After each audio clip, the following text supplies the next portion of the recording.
demain matin. Pourquoi êtes-vous venu ce soir pour dormir dans l'église?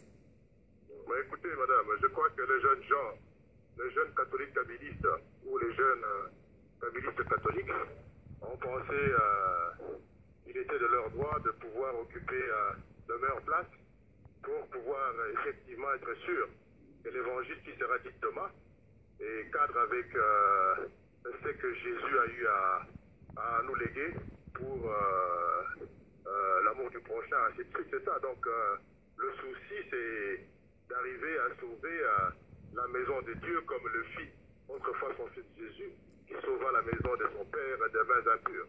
Alors, vous dites être là pour, je cite, défendre la patrie. Par qui et de quelle manière la patrie est-elle mise en danger selon vous?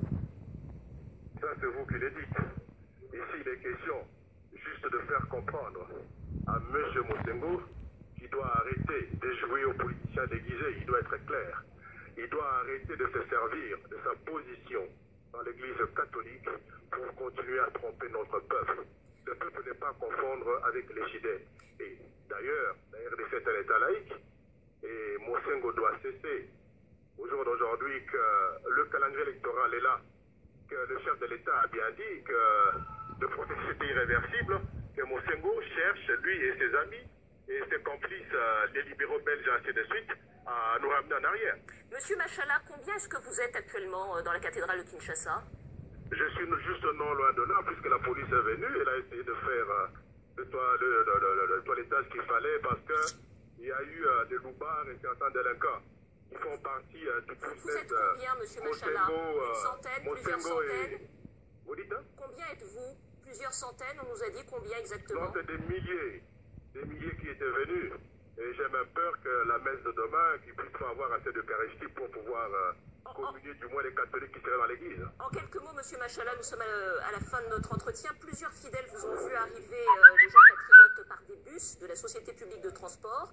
Est-ce qu'il s'agit d'une occupation de la cathédrale? Est-ce qu'il s'agit d'une action spontanée ou orchestrée par les autorités? C'est juste une action spontanée. Il y a un ras-le-bol. Nous avons trouvé que la soutane commençait à servir à cacher pas mal de choses. Et maintenant que le pot au rose a été découvert, parce qu'il y a le fameux secrétaire général et l'une des UDPS qui a eu à dire qu'ils étaient dans un deal entre eux et Mosengo, c'est-à-dire 50%, 50%.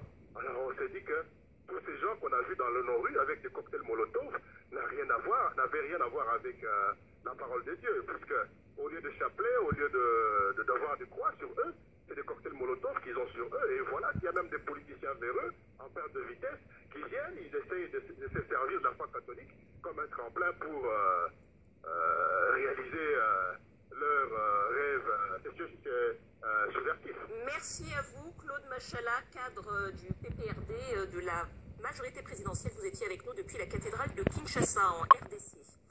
Et les citoyens qui se mobilisent demain souhaitent que le chef de l'État déclare publiquement qu'il ne se représentera pas, sachant que son mandat est expiré déjà depuis plus d'1 an. Il s'agit de la 3e marche organisée